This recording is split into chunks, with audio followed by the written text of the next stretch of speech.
ልብ ወለድ የሚመስለው የተኖረ ታሪክ 16 ዓመት ሙሉ ጥቁር ልብስ ለብሳ ያዘነች ምስኪን ሴት። የሰው ልጅ የክህደትና የክፋት መጠን ፈጽሞ ለማመን የሚከብድ የአንድ እናት ታሪክ። መራራውን የህይወት ምዕራፏን ገለጥ አድርገን እናንተ ውድ ቤተሰቦቻችን እንድትማሩበት የእናንተንም የህይወት ገጽ ገለጥ አድርጋችሁ እንድትመለከቱበት ስንል የዚችን ሴት የህይወት ምዕራፍ ልንነግራችሁ ወደናል። በታሪኩም አጀብ ብለናል። ሌላኛው ጥንቅራችን ምስጉን ሰው የተሰኘው መጽሐፍ በታላቅ ድምቀት ተመርቋል። ምርቃቱ ምን ይመስል ነበር? በምርቃቱ እነማን የጥበብ አጋፋሪዎች ተገኙ? የሚለውን ያልተጠበቁ ክስተቶችም ጭምር በቦታው ተፈጥረዋል። የነዚህን ሁሉ በዝርዝሩ አካተናል፣ እናደርሳችኋለን።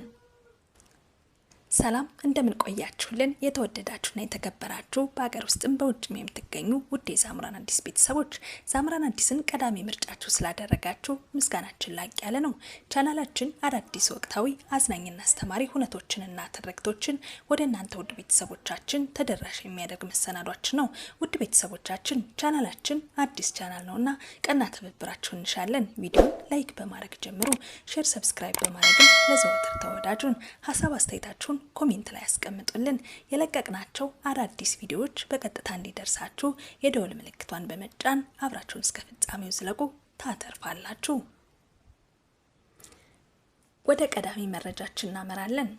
ምስጉን ሰው መጽሐፍ በታላቅ ድምቀት ተመርቋል። የጽናት የትጋትና የደግነት ተምሳሌት የሆኑትን የታላቁን ሰው የህይወት ጉዞ የሚተርከው ምስጉን ሰው መጽሐፍ ትላንት እሁድ ግንቦት 16 ቀን በሊዮፖል ሆቴል በልዩ ድምቀት ተመርቋል። ይህ መጽሐፍ ተራራ የሚያክሉ መሰናክሎችን በትግልና በጽናት ላሸነፉት ታላቅ ኢትዮጵያዊ አቶ ታምራት ተመስገን የህይወትና የስራ ታሪክ በጥንቃቄ የተሰነደበት ድንቅ ስራ ነው። በመጽሐፉ ምረቃው ስነ ስርዓት ላይ በርካታ የሀገራችን የኪነ ጥበብ ሰዎች፣ ደራሲያንና ገጣሚያን ተገኝተው መርሃ ግብሩን አድምቀውታል።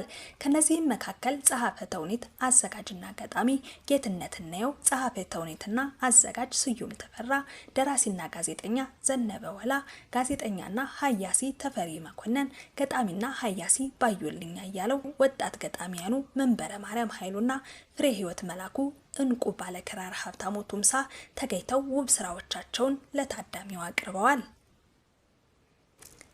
ይህ መጽሐፍ እንዲሁ በደፈናው የተጻፈ ሳይሆን የባለ ታሪኩን እውነተኛ ማንነት ከሚያውቁ ከ60 በላይ ከሚሆኑ የቤተሰብ አባላት፣ የቅርብ ጓደኞች፣ የስራ አጋሮችና በተለያየ አጋጣሚ ህይወታቸው ከእሳቸው ጋር ከተገናኘ ሰዎች የተሰበሰቡ እውነተኛ መረጃዎችን መነሻ በማድረግ በከፍተኛ ጥንቃቄ የተዘጋጀ መሆኑ ልዩ ያደርገዋል። ባለ ታሪኩ አቶ ታምራት ተመስገን የተወለዱት በጉራጌ ዞን በአንደጋኝ ወረዳ ነው።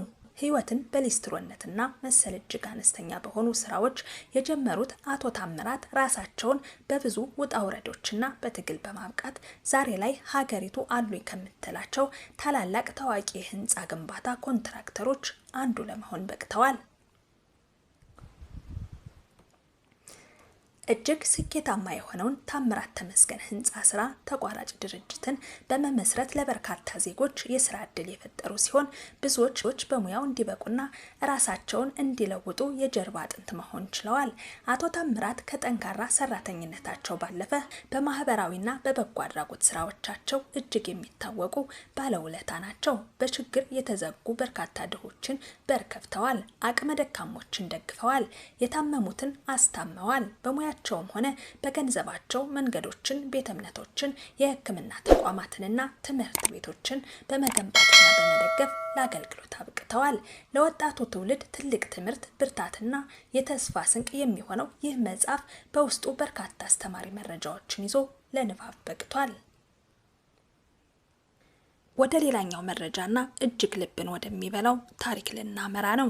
የሰው ልጅ የክህደትና የክፋት መጠን ፈጽሞ ለማመን የሚከብድ የአንድ እናት ታሪክ መራራውን የህይወት ምዕራፏን ገለጥ አድርገናል።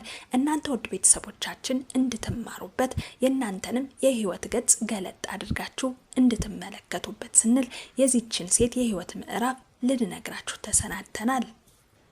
ብዙ እንባ አይታችሁ ሊሆን ይችላል። እንደዚህች ልጅ ጎርፍ የሆነ እንባ ግን አይታችሁ አታውቁም ብዬ ገምታለሁ። ይች ልጅ እንደዚህ የምታነባው አባቷ በእናቷ ላይ ስለሰራው ልብ ሰባሪ ክህደት እያወራች ነው። በውሸት ባልሽ በረሃ ላይ ሞቷል ተብላ ከ16 ዓመታት በላይ ቆርባና አዝና የሀዘን ልብሷን ያላወለቀችው ምስኪን እናት። ታሪኩ እንዲህ ነው። ከገጠር ወደ መሃል ከተማ ማለትም ወደ አዲስ አበባ ህይወታቸውን ለመቀየር ባልና ሚስት ይመጣሉ። ነገር ግን ህይወት እንዳሰቡት አልሆነላቸውም። በቅርቡ በአንድ ታዋቂ ፖድካስት ላይ ቀርባ ታሪኩን ያጋራችው ወጣት እጸገነት የባለ ታሪኳ ልጅ የበርካቶችን ልብ ያደማ እውነተኛ የህይወት ገጽታን ይፋ አድርጋለች። ነገሩ የሚጀምረው ከዓመታት በፊት በአዲስ አበባ ፈረንሳይ ለጋሲዮን አካባቢ ነው።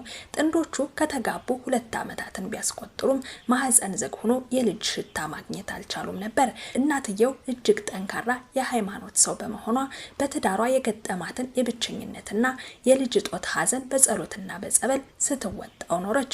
በዚህ መሃል ባልየው የቤተሰቡን ህይወት ለመቀየር በረሃ ወርጄ ልስራ ብሎ ይወስናል። ሚስት ምንም እንኳ በሐሳቡ ባትስማማም እሱ ግን ሳይወድ በግድ ተሰናብቶ ከቤት ይወጣል። ህይወት ቀጠለች። ባልየው በረሃ ሆኖ በሳምንት 2 በአከራዮቻቸው ስልክ እየደወለ በሚመላለስ ጓደኛው በኩልም ገንዘብ እየላከ በሚስቱ ላይ ፍቅሩን ያዘን ጀመር። ከዕለታት ባንዱ ቀን ግን ይህች እናት ክፉኛ ታመመች። ህመሙ ጸንቶባት ወደ ሕክምና ቦታ ስትሄድ ግን ያልጠበቀችውን ታላቅ ተአምር ሰማች። ሐኪሞቹ የ7 ወር ከ10 ቀን ነፍሰ ጡር ነሽ አሏት። ምንም ሳታውቅ ያን ሁሉ ወር የፈጣሪን ስጦታ በሆዷ አቅፋ ኖራለች። ደስታዋ ድንበር አጣ። ይህንን ታላቅ የምስራች ለባሏ ለመንገር በጣም ጓጓች። ነገር ግን ይህ ትልቅ የደስታ ተስፋ በአንድ ጀንበር በጨለማ ተዋጠ። ለባለቤቷ ማርገዟን ሳትነግረው በየመሃሉ ይመላለስ የነበረው የባሏ ጓደኛ መጥቶ ባልሽ በረሃ ላይ በተላላፊ በሽታ ስለሞተ በሽታው ወደ ሰው እንዳይተላለፍ እዛው በረሃ ቀብረነዋል የሚል አስደንጋጭ መርዶ ነገራት። ይህች ምስኪን እናት የባሏን መሞት አምና ለ16 ዓመታት ሙሉ ጥቁር ልብስ ለብሳ ጥቁር ልብስ ሳታወልቅ ጸጉሯን እየተላጨች ቆርባና እያዘነች ቀሪ ዘመኗን ገፋች። ልጇን ለማሳደግ ስትል ያገኘችውን የጉልበት ስራ ሁሉ ትሰራ ነበር። አንድ ቀን ግን ህይወቷን ለመቀየር የቢሮ ስራ ለመቀጠር ብላ ወደ አንድ ማተሚያ ቤት ትገባለች። የዋና ስራ አስኪያጁ ቢሮ ስትገባ ግን አይኗን ማመን አልቻለችም። ዲስኩ ላይ የተጻፈው ስም የልጇ አባት ለ16 ዓመታት የሀዘን ልብስ የለበሰችለት የባለቤቷ ስም ነበር። ቀና ሲል ያየችው ሰው ራሱ ባሏ ነበር። እርሷ በችግርና በሀዘን ጉስቁል ብላ ስለነበረ ሊያውቃት ቢቸገርም እርሷ ግን እግሩ ስር ወድቃ ይቅርታ እንዲያደርግላት መማጸን ጀመረች። እኔ እኮ አለምነሽ ነኝ፣ ባለቤትህ እኮ ነኝ። የሆነ ታላቅ ኃጢአት ሰርቼ ይሆን ሞቻለሁ ብለህ ራስን ደብቀህ የኖርከው? ከሞት በላይ በደል ሰርቼ ይሆን? እባክህ ይቅር በለኝ እያለች እግሩ ስር አለቀሰች። እርሱ ግን አዲሱን ትዳሩንና ስሙን ስለምትበጠብጥበት ከቢሮ በፍጥነት እንድትወጣለት ያስጠነቅቃት ጀመር። የሚገርመው ደግሞ ከ16 ዓመታት በፊት በረሃ ሞቶ የተቀበረው ብሎ ውሸቱን የነገራት የባሏ ጓደኛም እዛው ቢሮ ውስጥ አብሮ ነበር። ባልየው ሽጉጡን አውጥቶ እያስፈራራ በዘበኛ ገፍትሮ ከቢሮ አስወጣት። በዚህ የክህደት ድራማ ተስፋ የቆረጠችው እናት ወደ ቤት ተመልሳ ጊዜው ያለፈበት መድኃኒት በብዛት ጠጥታ ራሷን ለማጥፋት ሞከረች። በጊዜ የደረሰላት ባይኖርም በህይወት ተርፋ ለረጅም ጊዜ በሆስፒታል በግልኮስ ለመቆየት ተገዳለች። እናት በህይወት ከተረፈች በኋላ ከዓመታት በፊት ልጅ እንዲሰጣት ተስላ ወዳገኘችበት ወደ ታሪካዊው ዝቋላ አቦ ገዳም ላትመለስ ገባች። ዛሬ እማሆይ ሆናለች። አባትሽ በረሃ ሞቷል እየተባለች ያደገችውን ብቸኛ የስለት ልጇን ጥላ የክርስቶስ ሙሽራ ሆናለች። ውድ ቤተሰቦቻችን አያድርገውና የዚች ሴት ታሪክ የእናንተ ቢሆን ምን ታደርጋላችሁ? እስኪ ሀሳብ አስተያየታችሁን ኮሜንት ላይ አስቀምጡልን። ውዶችዬ ለዛሬ የነበረን መረጃ ይህንን ይመስል ነበር። በሌላ በአዲስ መረጃና በአዲስ አቀራረብ እስከምንገናኝ በያላችሁበት ሰላማችሁ እንዲበዛ እመኛለሁ። አብራችሁ ደግሞ እስከ ፍጻሜው ስለዘለቃችሁ ከልብ አመሰግናችኋለሁ። በድጋሚ ቀና ትብብራችሁ አይለየን። ቪዲዮን ላይክ፣ ሼር፣ ሰብስክራይብ በማድረግ ተወዳጁን። በያላችሁበት ሰላማችሁ እንዲበዛ እየተመኘው የዛሬን አበቃው። ቸር ቆዩኝ።